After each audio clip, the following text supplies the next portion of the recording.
Salam jumpa para pecinta kimia.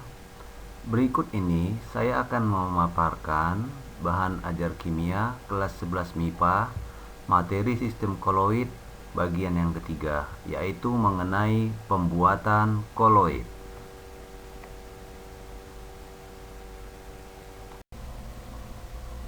Jangan lupa like dan subscribe dan share ke teman-temanmu yang membutuhkan.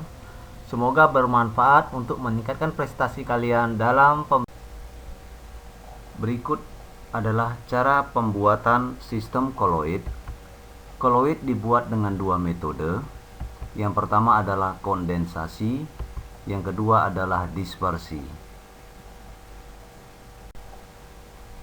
Baiklah, kita akan mulai dari yang pertama, pembuatan koloid dengan metode kondensasi.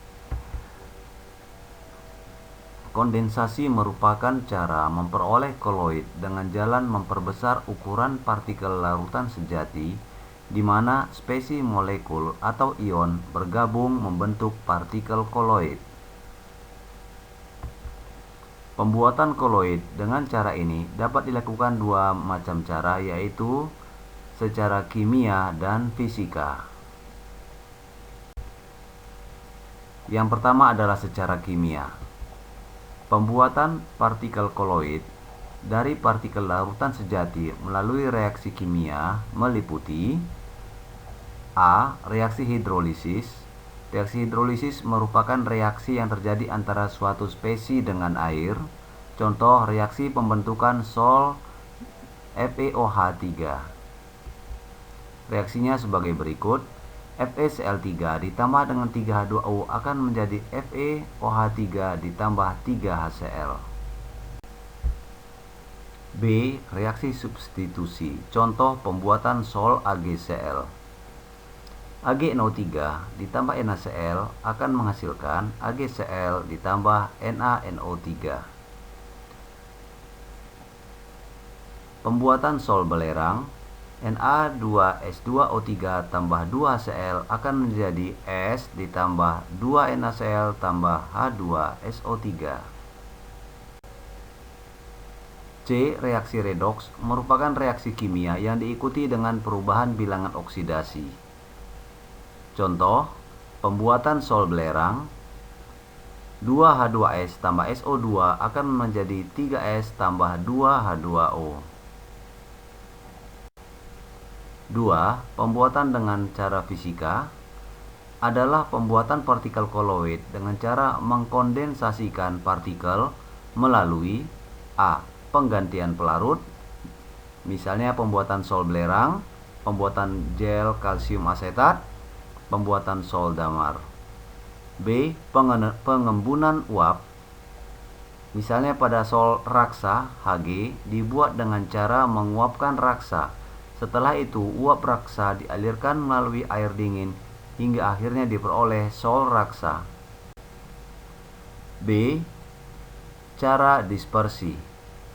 Cara ini, partikel koloid diperoleh dengan cara memperkecil ukuran partikel dari suspensi kasar menjadi partikel berukuran koloid. Pembuatan koloid dengan cara dispersi dapat dilakukan melalui beberapa metode, yaitu cara mekanik, cara peptisasi, cara Buser-Bredig, homogenisasi, dan dispersi dalam gas. Baiklah, kita akan membahas satu persatu. Yang pertama adalah pembuatan koloid dengan cara mekanik. Zat-zat yang berukuran besar dapat direduksi menjadi partikel berukuran koloid melalui penggilingan, pengadukan, penumbukan, dan penggerusan. Contohnya, penggilingan kacang kedelai pada pembuatan tahu dan kecap. Pembuatan sol belerang dengan menggerus serbuk belerang bersama zat inert seperti gula pasir, kemudian mencampur dengan air. Industri makanan yaitu pada pembuatan es krim, jus buah, selai, dan lainnya.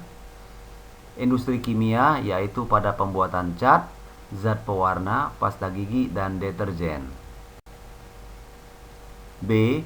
Pembuatan koloid dengan cara peptisasi Cara peptisasi adalah cara pembuatan koloid dari butir-butir kasar atau dari suatu endapan dengan bantuan suatu zat pemecah atau zat pemeptisasi. Zat pemeptisasi akan memecahkan butir-butir kasar menjadi butir-butir koloid.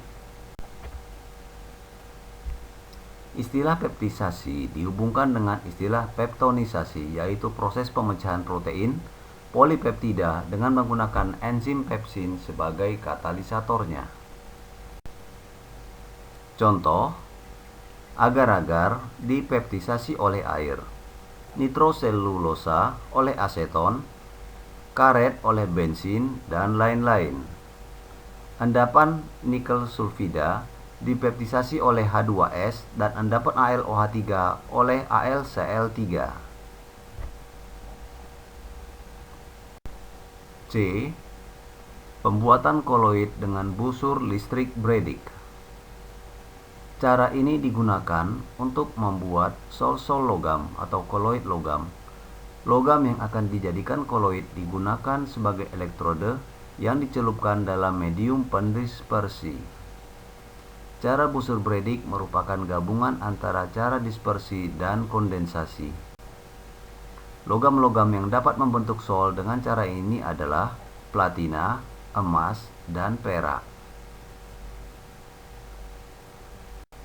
Contohnya, tanah lempung pecah menjadi partikel-partikel berukuran koloid jika ditambah natrium hidroksida dan akan menjadi koloid jika didispersikan ke dalam air.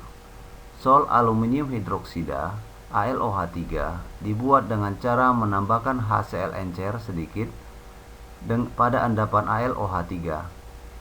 3.